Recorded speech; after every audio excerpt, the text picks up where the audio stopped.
नमस्कार दोस्तों, मैं डॉक्टर अभिनव। मैं एक बुक की समीक्षा कर रहा हूं जिसका नाम है सम्राट अशोक का सही इतिहास, यानी कि सच्चा इतिहास, जिसे डॉक्टर राजेंद्र प्रसाद जी ने लिखा है और ये समय प्रकाशन नई दिल्ली ने इसको प्रकाशित किया है। अब डॉक्टर राजेंद्र प्रसाद जी ने, जो एक बहुत बड़े भाषा वैज्ञानिक और इतिहासकार हैं, उन्होंने इसको सच्चे इतिहास में के रूप में क्यों लिखा है? क्योंकि इतिहास ही ऐसी चीज, एक वस्तु है, एक विचार है जिससे कोई भी देश आगे बढ़ता है। तो उन्होंने इस बुक को इस संदर्भ में लिखा है कि जो वास्तविक जो इतिहास है अशोक का, एक कालखंड के बाद इस देश से मिटा दिया गया, जमीन में दफना दिया गया और लिटरेचर से मिटा दिया गया। अब जिसका लिटरेचर सबसे पावरफुल है आज के दौर में, जिस समाज का, जिस राजा का लिटरेचर सबसे ज्यादा है, सब जगह मिलता है, तो लोग उसी का गुणगान करते हैं और पीछे का जो इतिहास है उस पे का गुणगान नहीं करते हैं। यही किसी भी सभ्यता की एक निशानी है। तो डॉक्टर राजेंद्र प्रसाद जी ने अपने रिसर्च के बिहाफ पे ये कहने की कोशिश की है कि सम्राट अशोक का जो साम्राज्य था आज से 2500 साल पहले, वो जमीन के नीचे है। और जब इस देश में मुगल आए, मुगलों ने भी जो नीचे दबे इतिहास को खोदने की कोशिश की और उन्होंने कोशिश भी की, लेकिन जो उसमें जो भाषा, जो लिपि लिखी गई थी, वो उसको पढ़ नहीं पाए उस जमाने में। लेकिन समय समय पर अनेक विद्वान भी मुगल काल में कोशिश करते रहे, लेकिन उसे एक अलग ही तौर से उसको व्याख्यात करते रहे। यानी कि वो कहें कि ये महाभारत का है, ये महाभारत के उन पांडवों के पात्रों का है, इस तरह की बातें करते रहे। तो दोस्तों, ये होता है कि जो समाज पढ़ा लिखा होता है उसी समाज की लोग बातें मानते हैं, उसी का वो कहा मानते हैं। तो राजा भी उसी के अनुसार वो बातें करते हैं। लेकिन जब इस देश में ब्रिटिश आए, ब्रिटिशर ने 1600 ईस्वी में ईस्ट इंडिया कंपनी की स्थापना की और बक्सर का जो युद्ध है, 1757 में प्लासी का युद्ध है और 1762 में बक्सर का युद्ध है। इतिहास में कहते हैं कि जो काम प्लासी का युद्ध नहीं कर पाया, वो उसने बक्सर का युद्ध ने कर दिया, क्योंकि बक्सर के युद्ध के बाद ही ब्रिटिशरों को संपूर्ण भारत पर राज्य करने का अधिकार प्राप्त हुआ। जितने भी छोटे छोटे मुगलकालीन रियासतें थी या साम्राज्य था, सबको उन्होंने अधिकतर जीत लिया, अपने अधीन कर लिया। और उसके बाद स्टार्ट होता है ब्रिटिश काल 1762 के बाद। 1762 के बाद जितना भी काम हुआ, क्योंकि ब्रिटिशर के बारे में हम बहुत सारी बातें नेगेटिव के रूप में जानते हैं, लेकिन उनका पॉजिटिव भी बहुत ज़्यादा शानदार रहा है, आज भी है। क्योंकि इतिहास में ब्रिटिशर ऐसे शख्सियत हुए हैं और हैं जिन्होंने मुसलमानों से भी ज़्यादा खोज की है और सबसे ज़्यादा इस समाज को, इस व्यक्ति के समाज को, इस सभ्यता को विकसित करने में सबसे बड़ा योगदान उन्हीं का है। उनको हम अच्छा कहें या बुरा कहें, लेकिन आज के दौर में जो टेक्नोलॉजी आपके हाथ में है, सबसे बड़ी टेक्नोलॉजी आपके हाथ में है, वो किसी एक देश के लोगों की नहीं है। लेकिन जब हम निष्कर्ष निकालते हैं तो सबसे ज्यादा जो नाम है वो ब्रिटिशरों का ही आएगा। हम ये भी मान के चलते हैं या हैं वर्ल्ड पॉपुलेशन के अकॉर्डिंग कि वर्ल्ड में सबसे ज्यादा जो संख्या है वो क्रिश्चियनों की है, ईसाइयों की, यानी ब्रिटिशरों की है, जो ईसाई धर्म को मानने वाले लोगों की है। दूसरे हम उसमें मुसलमानों की मानते हैं, मुसलमानों की है। तीसरे हम हिंदू धर्म के लोगों की मानते हैं। जैसे कि भारत में हिंदू एक धर्म न हो के एक कल्चर है, एक रीति रिवाज है, वो एक वर्ण व्यवस्था और जातियों में बटा हुआ है। और चौथे स्तर पे अगर हम इसी धर्म को मानते हैं तो बुद्ध धर्म को मानते हैं। तो बुद्ध धर्म में भी तर्क पे बात की गई है, लेकिन जब हम क्रिश्चियनिटी की बात करते हैं तो धर्म और साइंस एक साथ चलते हैं। लेकिन जब हम हिंदुइज्म की बात करते हैं तो धर्म एक अपनी खासियत रखता है और साइंस को नीचे धकेलता है। ऐसा मेरा मानना है, आपका दूसरा हो सकता है। लेकिन मैं ये कहना चाहता हूं कि आपको कि अशोक का जो साम्राज्य है आज अस्तित्व में है, आज इस देश के कोने कोने में बिखरा हुआ है। उसको समेटने के लिए, उसको लोगों को बताने के लिए डॉक्टर राजेंद्र प्रसाद जी ने बड़ी मेहनत से उस बुक को लिखा है, और ये बुक अपने आप में एक बड़ा इतिहास है। हम एक तरफ के लोगों को सुनते हैं, बातें करते हैं, उनसे आगे बढ़ते हैं, लेकिन जब हम अलग अलग लोगों को सुनते हैं और अपना निष्कर्ष निकालते हैं और इस देश के बारे में सोचते हैं, देश के बारे में सोचने से पहले हमें गली का जो विकास है जहां हम रहते हैं, उन गलियों का एक समान विकास करने की बात हम सोच सकते हैं। एक सिटी में जो सुविधाएं एक तरफ हैं वो दूसरी तरफ नहीं होती हैं, ये हमें पता है। लेकिन देश के बारे में, उत्थान के बारे में सोचने के लिए हमें मानव कल्याण की तरफ सोचना पड़ता है। उसमें छोटे छोटे झगड़े हमें दरकिनार करने पड़ते हैं। वैसे ही अगर हमें देश के शासन को समझना है, इतिहास को समझना है, तो अशोक के शासन को भी समझना होगा, क्योंकि अशोक का शासन 2500 साल पहले था, नो डाउट। और ऐसा शासन जैसे कि मैगनिस्ट लिखते हैं कि वर्ल्ड में किसी का भी नहीं हुआ है। जो गणतंत्र, जो आज गणतंत्र के नाम से जानता, गण की सरकार, हमने उसी से अडॉप्ट की है। और बहुत सारे जो चीन हैं, जगह हैं, वो आज भी हमें अशोक की याद दिलाते हैं। तो इन्हीं सब बातों के साथ हम उसके 2 पेज को हम आज पढ़ना चाहेंगे कि अपने रिसर्च के बिहाफ पे डॉक्टर राजेंद्र प्रसाद ने अशोक जी के बारे में क्या कहा है, सम्राट अशोक के बारे में। इतिहास में एक ऑटोस्टीन, बहुत बड़े राइटर हैं ऑटोस्टीन ने मैगनिस्ट और कौटिल्य का तो नाम आपने सबने सुना होगा, लेकिन मैगनिस्ट का नाम क्यों नहीं सुना? बड़ी बात यह है कि कौटिल्य का तो नाम अखबारों में आता है, मीडिया में आता है, लेकिन मैगनिस्ट का कितना नाम आता है? बहुत कम आता है ना। तो मैगनिस्ट एंड कौटिल्य नाम का एक ग्रंथ लिखा है, एक रिसर्च किया है 1918 में, यानी कि 1918 में किया है, और उसको वियना अकादमी ने 1921 में प्रकाशित किया है। अब सोचिए कि 2 लोग को के बारे में निष्कर्ष किया गया है कि मैगनिस्ट एंड कौटिल्य, ऑटोस्टीन ने रिसर्च किया 1918 में, और वियना अकादमी ने, भारत की किसी अकादमी ने नहीं, वियना अकादमी ने इसको प्रकाशित किया है 1921 में। ऑटोस्टीन ने पुस्तक में मैगनिस्ट इंडिका तथा कौटिल्यकृत अर्थशास्त्र का तुलनात्मक अध्ययन किया है। 2 लोगों का अध्ययन करने का मतलब है कि उसके रिसर्च, उसके बुक का अध्ययन करना है।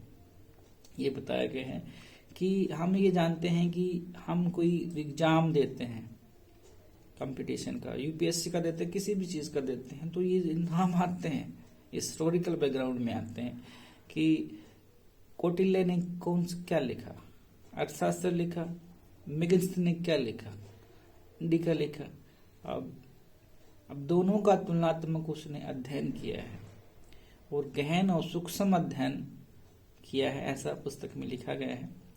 ऑटोस्टीन का निष्कर्ष है कि मैग्निस और कौटिल्य समकालीन नहीं थे। वो कहता है कि कौटिल्य और मैग्निस समकालीन नहीं थे। इंडिका और अर्थशास्त्र अलग अलग काल में ही की रचनाएं। अगर दो आदमी एक काल में नहीं है, एक समय में नहीं है, तो उनकी रचनाएं भी एक समय भी नहीं होगी, ये तो स्वाभाविक है। अर्थशास्त्र का लेखन कार्य मौर्य युग का नहीं हो सकता, ऐसा उनका कहना है। अर्थशास्त्र का लेखक चंद्रगुप्त मौर्य का प्रधानमंत्री नहीं हो सकता, यानी कि चंद्रगुप्त का जो प्रधानमंत्री है वो कौटिल्य है, हमें ये बताया गया है। ये कहता है कि अर्थशास्त्र का लेखक चंद्रगुप्त मौर्य का प्रधानमंत्री नहीं हो सकता। अर्थशास्त्र किसने लिखी है? कौटिल्य ने लिखी है। जब ऑटोस्टीन की पुस्तक मैग्निस एंड कौटिल्य 1921 में प्रकाशित हुई तो भारत के इतिहास में सनसनी फैल गई, क्योंकि जब हम आज के जमाने की अगर कोई सनसनी हमें पता है, उस पर डिस्कस नहीं करना चाहिए, बहुत सारी हैं, अपने अनुसार होती हैं, लेकिन जब हम इतिहास में जाते हैं तो पुस्तकों के बिहार पे ही जाते हैं, यानी पुस्तकों के से ही हम आगे बढ़ते हैं। तो भारत के इतिहास में ये सनसनी फैल गई विद्वानों में कि इस तरह की भी कोई पुस्तक लिखेगी और ये बातें कह रही है। क्या बातें कह रही है? कि चंद्रगुप्त मौर्य का प्रधानमंत्री कौटिल्य नहीं हो सकता है, क्योंकि दोनों एक काल में नहीं है। कौन? मैग्निस और कौटिल्य। ऑटोस्टीन ने लिखा है कि कौटिल्य रचित अर्थशास्त्र मौर्य साम्राज्य का वर्णन नहीं करता है और यह भी संदिग्ध है कि चंद्रगुप्त मौर्य का प्रधानमंत्री कोई कौटिल्य था। ऑटोस्टीन की इस स्थापना से भारतीय इतिहास में कौटिल्य के पांव उखड़ने लगे, जो कुछ ही वर्ष पहले अभी जमने शुरू हुए थे। तब कौटिल्य के पक्ष में मोर्चा रामचंद्र दीक्षितकार ने संभाला और उन्होंने इतिहास से कौटिल्य को उखड़ते पाव को स्थापित करने के लिए 1927 में कौटिल्य और मैकाबी लिखी। यानी कि जब एक पुस्तक आती है तो उसके काउंटर में दूसरी पुस्तक आती है, उसको नेगेटिव करने के लिए। आप इसको इस तरह से समझिए कि आपने किसी हिंदी पेपर में किसी पोजीशन व्यक्ति का जो सरकार में है उसका एक आर्टिकल लिखा, संपादकीय इसको कहते हैं, न्यूज नहीं संपादकीय लिखा, मेन पेज पे एक संपादकीय लिखा, और कुछ समय के बाद उसका अपोजिशन है उसको काउंटर करता है।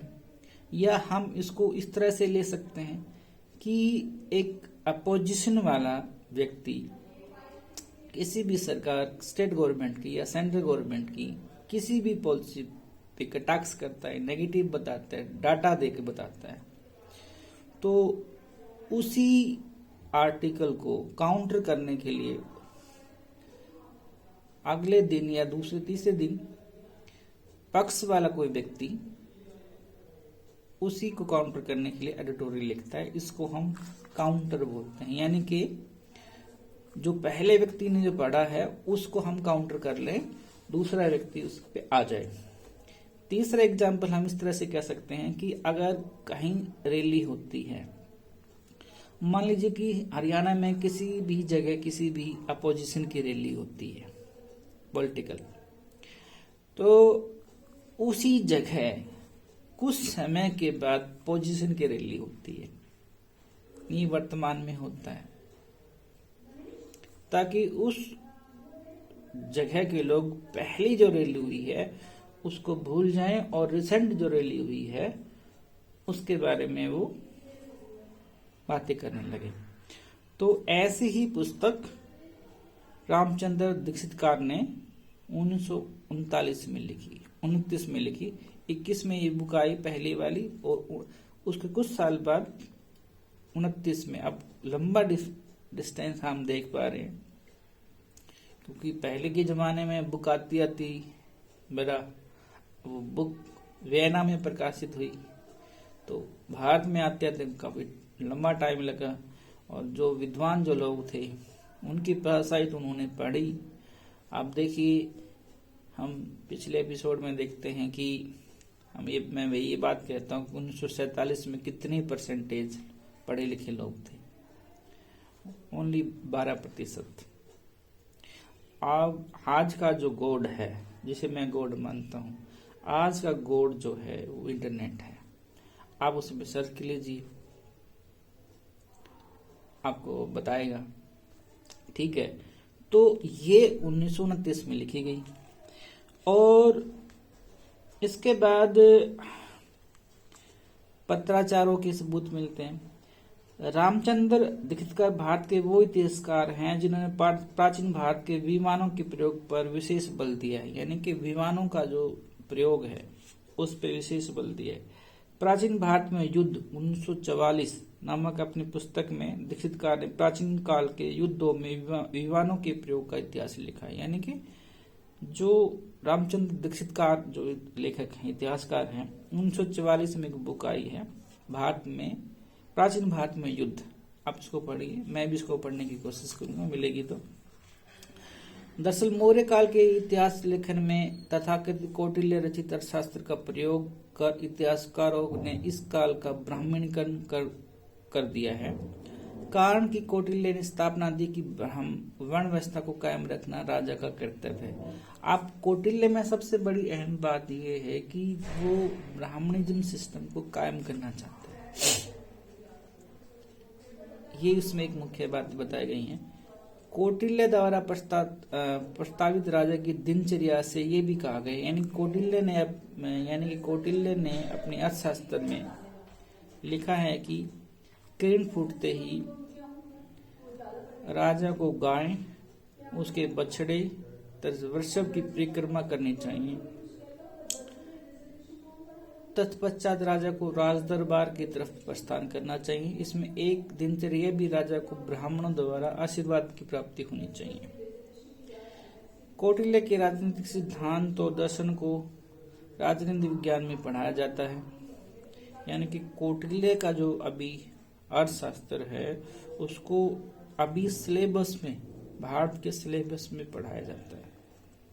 तभी तो हमें पता है, तभी तो अखबारों वाले लिखते हैं। मेघनिषिद्ध को क्यों नहीं पढ़ाया जाता भाई? सबसे बड़ा क्वेश्चन ये, मेघनिषिद्ध को क्यों नहीं पढ़ाया जाता? लेकिन सम्राट अशोक के राजनीतिक सिद्धांत और दर्शन को सिरे से पाठ्यक्रम में गायब कर दिया गया। मैंने हिस्ट्री बैचलर तक पढ़ी, अभी भी मैं पढ़ता हूँ। मैंने कहीं सिलेबस में अशोक का नाम नहीं सुना। सिलेबस में थोड़ा सा सुना, लेकिन पूरा डिटेल में जैसे कौटिल्य का अर्थशास्त्र वैसे नहीं है।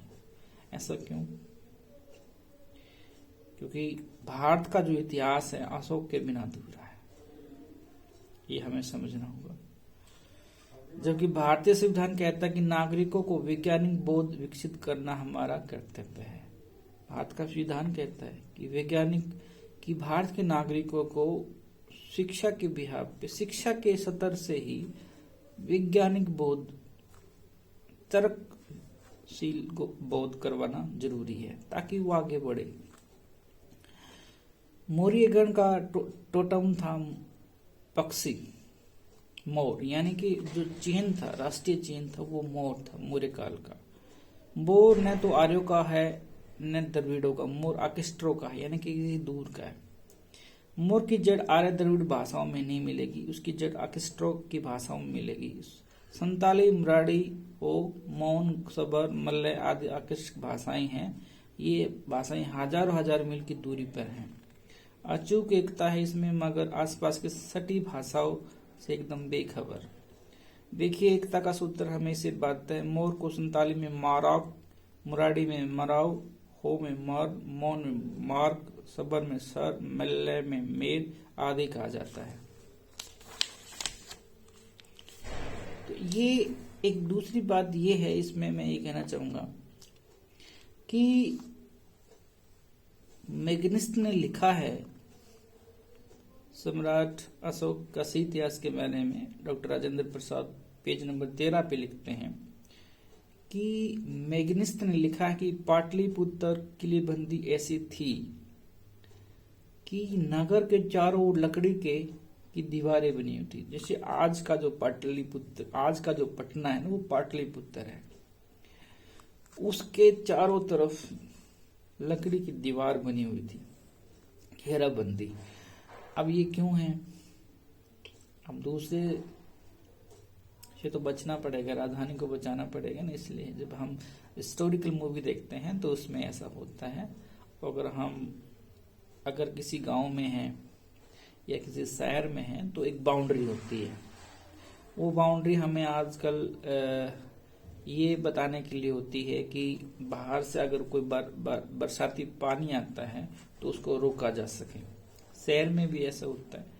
शहर में हम आजकल ये देखते हैं कि वो बाउंड्री भी है और साथ में उसके बाउंड्री के बाहर एक गंदा नाले का एक पूरा बाउंड्री होता है। ये दो चीजें आज आप समझ सकते हैं। तो आप किसी भी शहर में आप जाइए या देखिए और समझिए कि बाउंड्री, शहर की बाउंड्री कहाँ पे है। जैसे अगर आप गांव में हैं तो एक बहुत बड़ी बाउंड्री होती है गांव की भी।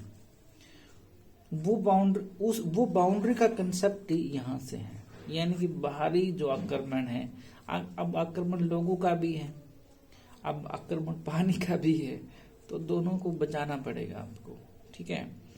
तो ये बाउंड्री पाटलिपुत्र के चारों तरफ बताई गई है। दीवार के बीचों बीच में मोर्चे थे और चारों ओर 60 फीट गहरी और 600 फीट चौड़ी खाई थी। दीवार में 64 दरवाजे तथा 570 बुर्ज थे।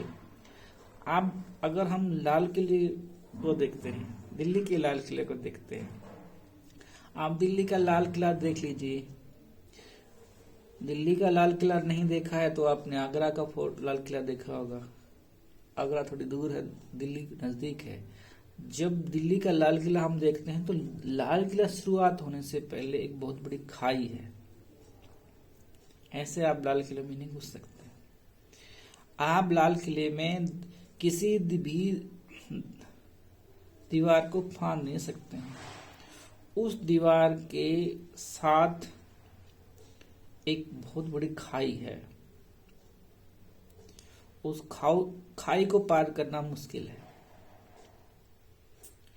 आपको अगर लाल किले में घुसना है तो एक ही तरीके से आप घुस सकते हैं कि दरवाजे को तोड़ा जाए, तभी आप घुस सकते हैं।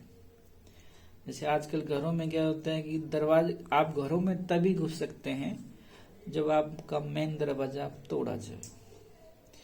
तो यहाँ पे भी यही एग्जाम्पल है। एग्जाम्पल हम लेते हैं, जैसे मैंने कल बताया, पिछले एपिसोड में बताया कि आपके घरों की जो नेम प्लेट है और जो डिस्टेंस पे जो नेम प्लेट है, पिलर है, वो अशोक साम्राज्य की देन है। ये तो आप समझते हैं। तो ये मैं आपको बताना चाहता हूं। तो अब देखिए कितना सुरक्षित था पाटलिपुत्र। अब हम थोड़ा सा इसके आगे चलें, पेज नंबर 14 पे। प्रोफेसर राजेंद्र प्रसाद लिखते हैं कि कल्पना कीजिए अब से कोई 23 साल पहले, यानी कि 2300 साल पहले, जब मौर्यों का शासन था, तब बाकायदा विदेशियों को देख रेख के लिए समिति थी। यानी कि जो विदेश से जो लोग आते थे उसकी समिति बनी हुई थी। आज भी बनी होगी। आज हम कितना इसके बारे में जानते हैं? हम तो केवल इतना जानते हैं कि विदेश नीति है, विदेश मंत्री है, या विदेशों ने हमारे देश की राजधानी में अपनी एम्बेसी बनाई है। एम्बेसी का मतलब घर बनाए हैं उसके कामकाज को चलाने के लिए। और जो विदेश मंत्री जब आता है उनका किसी बाहर का, तो वो वहीं रुकता है। जैसे हमने भी, अगर हमारा विदेश मंत्री, प्रधानमंत्री कहीं जाता है तो भारत भवन है, वहां पे इंडिया भवन है, एम्बेसी जिसको हम बोलते हैं। ये हमें याद रखना होगा कि भारत के 2 ही नाम हैं ऑफिशियली इंडियन कॉन्स्टिट्यूशन के में। पहले article, India that is a Bharat. Bharat उसका हिंदी में है और इंग्लिश में उसका इंडिया नाम। अगर कोई तीसरा नाम लेता है, कोई भी लेता है, अब वो पद से कितना ही बड़ा आदमी है, पॉलिटिकल का कितना ही बड़ा आदमी है, ब्यूरोक्रेट्स का कितना ही बड़ा आदमी है, तो वो या तो वो जानबूझ के तीसरा नाम ले रहा है चलाने के लिए, जैसे जिसको हम हिंदुस्तान बोलते हैं, या वो पता नहीं उसको, लेकिन पता होता है हो उसको। लेकिन मेरा ये मानना है कि अगर आप इन कॉन्स्टिट्यूशन के फर्स्ट आर्टिकल को मानते हैं तो दो ही नाम लोगे आप, भारत और इंडिया, क्योंकि पूरे वर्ल्ड में भारत की पहचान दो ही नाम से है, किसी तीसरे नाम से नहीं है। तीसरे नाम की पहचान इधर उधर के लोगों ने अपनी आसपास के लोगों में बनाई है, बाहर नहीं है। भारत की पहचान दूसरी बताता हूं, महान बुद्ध के नाम से है, किसी तीसरे नाम से नहीं है। आप किसी को भी पूछते हैं, उसकी भी नहीं है। तो यहां भी क्या कहते हैं कि अशोक के साम्राज्य काल में अगर कोई विदेशी बाहर से आता था तो उसकी देखरेख के लिए समिति बनाई जाती थी और समिति आवास और उसके स्वास्थ्य और चिकित्सा और सुरक्षा का प्रबंध करती थी। देश में विदेशों की पुख्ता सुरक्षा। आज हम क्या देखते हैं, किसी विदेशी के साथ, महिला के साथ रेप हो रहा है या उसको लूटा जाता है, खासकर लेडीज को। बहुत सारी खबरें आती हैं। आप गूगल कर लीजिए, भगवान कर लीजिए गूगल, आपको बता देगा। लेकिन यहाँ ऐसे ये बता रहे हैं कि नहीं हो भी सकती है, लेकिन इतने ही नहीं हो सकते जब इन्होंने कुछ बनाए हैं। और विदेशियों को जब कोई आता है बाउंड्री पे तो वहां से लेके आते और वापस उनको छोड़ के भी आते सुरक्षा के तहत। यह बात एक विदेशी राजदूत मैग्निस्ट ने लिखा है, कोई देसी आदमी ने लिखी है। अब देसी मैं यहाँ का भारत का आदमी हूं और मैं अपने देश की बढ़ा चढ़ा के बात करता हूं, तो दूसरे लोग सोचते हैं कि नहीं, लेकिन कोई दूसरा आदमी आके लिखे आपके बारे में, वो अगर लिखे तो सच्चा ही लिखेगा। तो हमें ये समझना है कि वो मैग्निस्ट ने लिखा है इस तरह की बातें कि विदेशी लोगों की सुरक्षा के प्रबंध, चिकित्सा के प्रबंध, स्वास्थ्य के प्रबंध अशोक काल, मौर्य काल में हुई, यानी कि अशोक काल में हुआ, आज से 100 साल पहले। और आज हम क्या हैं, हम एक दूसरे का खून बहा रहे हैं, धर्म के नाम पे तो बहुत ज्यादा बहा रहे हैं। मुसलमानों को तो कोई इज्जत ही नहीं है, उनको पीटा जाता है, सरेआम मारा भी जाता है, मॉब लिंचिंग करी जाती है। लेकिन अभी भारत सरकार ने कानून संशोधन किया है कि मॉब लिंचिंग पे आपको ये सजा मिलेगी, लेकिन कानून तो पहले भी था। प्रशासन सख्त जब तक नहीं होता है तो कोई भी कानून सही से काम नहीं कर सकता है। लेकिन आज हम जाति के नाम पे भी खून बहा रहे हैं। मैं ये बातें आपको झूठ बोल रहा हूं तो आप गूगल कर लीजिए। किन को पीटा जा रहा है जातियों में, तो उस पर भी गूगल कर लीजिए, सर्च कर लीजिए। इसके बारे में हम एक नया एपिसोड बनाएंगे। तो ये कहता है कि मौर्य काल ही सवर्ण काल था, कोई दूसरा काल नहीं था। सोने की जो चिड़िया है देश, ये तो कहावत है, हम कहते हैं कि सोने की चिड़िया, मैंने भी सुना है सोने की चिड़िया, अखबारों में भी कहते हैं सोने की चिड़िया, लीडर भी कहते हैं सोने की चिड़िया। तो कौन सी सोने की चिड़िया है? कौन सा समय सोने की चिड़िया रहा है? तो अशोक का जो काल है वो सोने के चिड़िया काल कहा गया है, यानी कि श्रवण काल कहा गया है अशोक के काल को। श्रवण, अगर अशोक काल के अलावा जैसे समुद्रगुप्त काल है उसको श्रवण काल कहा गया है। वो केवल कलम के ताकत से कहा गया है। कलम की ताकत बहुत बड़ी ताकत है, क्योंकि जो कलम की ताकत से इतिहास लिखेगा वो अच्छा है बुरा है वो आपको मानना पड़ेगा। और एक ही समाज के जो लोग लिखेंगे, एक ही धर्म के जो लोग लिखेंगे, तब भी आपको मानते हैं, तब भी हम मानते हैं। मैंने कहा इतिहास अगर आप अच्छा लिखते हैं तो इतिहास वही आपको मानना पड़ता है, नेगेटिव होके भी वो पॉजिटिव हो जाता है। तो यहाँ पे क्या है कि इतिहास जो है कलम की के बलबूते खड़ा किया गया है। ब्रिटिशों ने इस देश को शिक्षा दी है इक्वल। ये काम मुगल भी नहीं कर पाए हैं।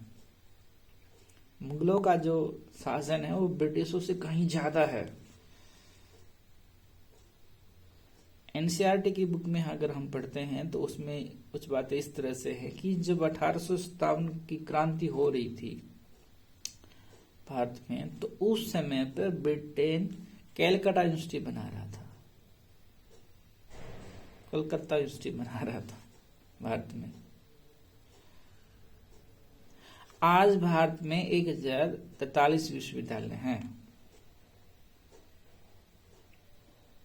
आजादी के 76 साल के बाद सभी तरह के।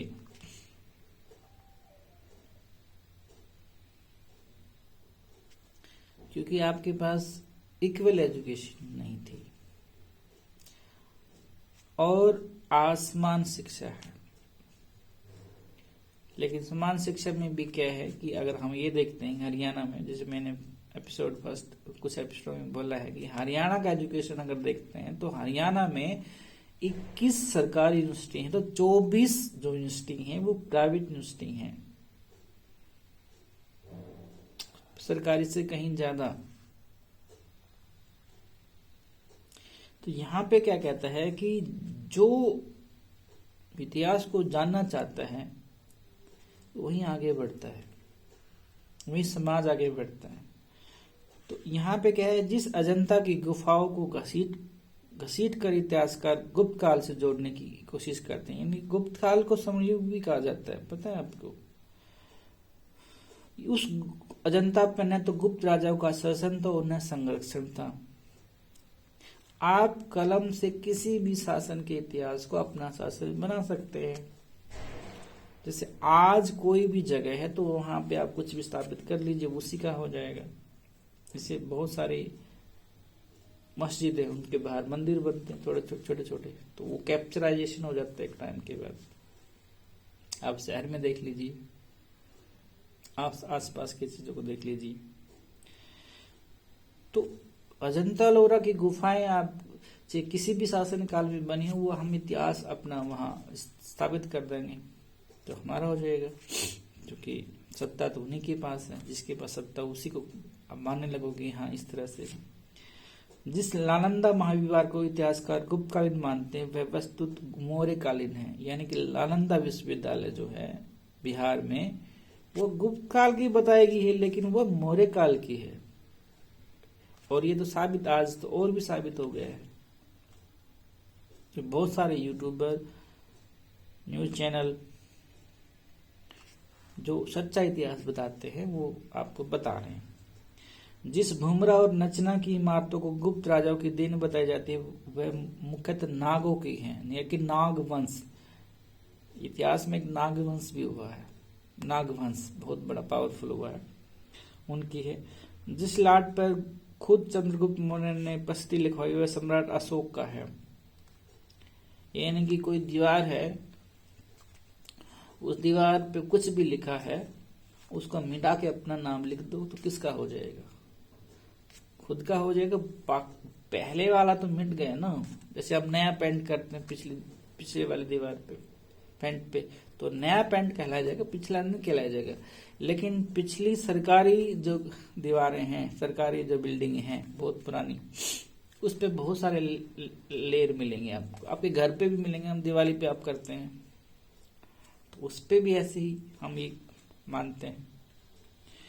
जिस सुदर्शन झील पर स्कंदगुप्त का शिलापट लगा है वह सुदर्शन झील भी चंद्रगुप्त मौर्य की है।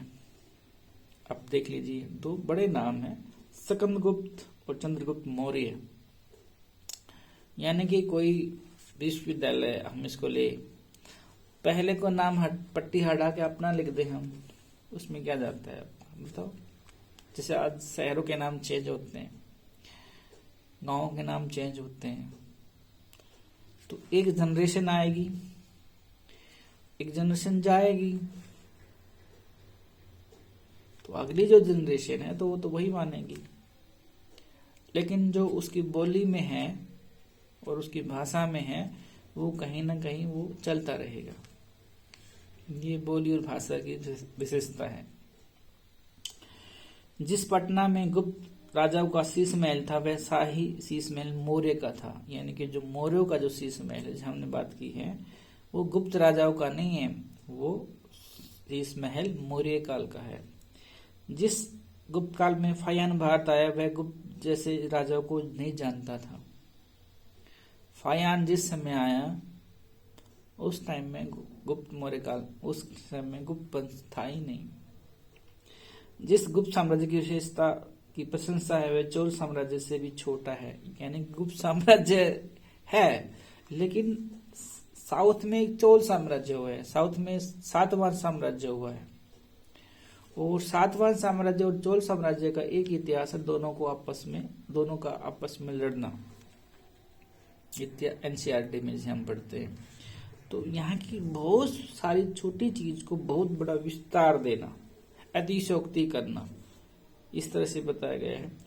जिस गुप्त साम्राज्य की साहित्यिक उपलब्धियों का यशोगान उसकी प्रामाणिकता संदिग्ध है। यानी कि वो इतिहास में हम उसको संदेह के रूप में देखते हैं।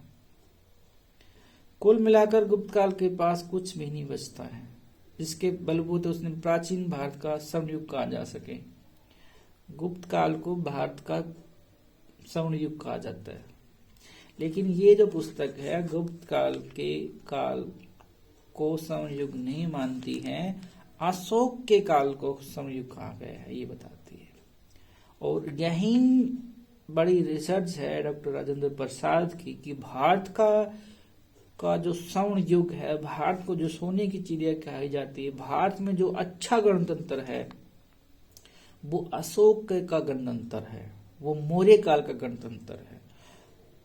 आज गण जो तंत्र लिया गया है वो मौर्य काल से लिया गया है। हाँ, इसमें ये बड़ी बात है कि उसको चलाने वाले लोग आपको कितनी शिक्षा, कितना रोजगार, कितना स्वास्थ्य और कितना सुरक्षा दे रहे हैं, ये अपने आप में बहुत बड़ी बात है और यही हमें समझना होगा। इतिहास अगर आप नहीं समझते हैं तो आपकी जो पीढ़ी है वो गुलामी में मर जाएगी, जैसे आप मर रहे हैं। आपको वही दिया जाएगा जो शासक वर्ग चाहता है। शासक वर्ग क्या चाहता है? 5 किलो आटा चावल, ये तो हकीकत है।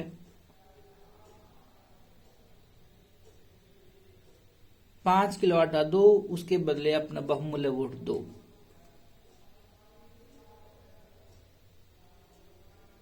ये आपको समझना होगा।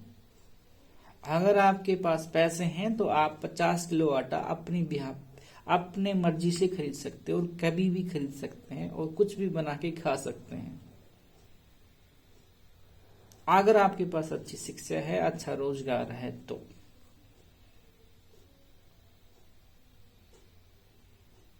ये हमें समझना होगा और यही देश की हकीकत है।